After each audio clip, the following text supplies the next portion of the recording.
To get started, launch the Threads app on your device. Now locate the post from the user you wish to block. Then, tap the three-dot icon located next to their username. A menu will appear at the bottom of the screen. Select Block from the available options.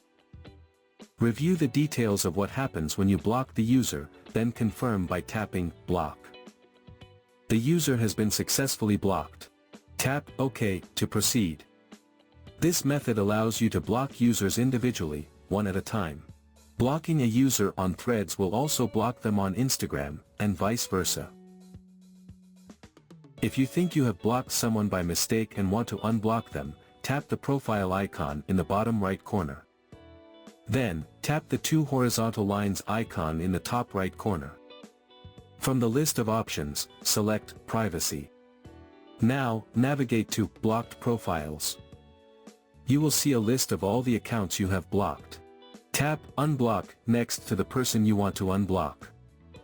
From the confirmation window, tap Unblock to confirm your action. The person will be unblocked successfully. So, that's how you can easily block and unblock users on Threads.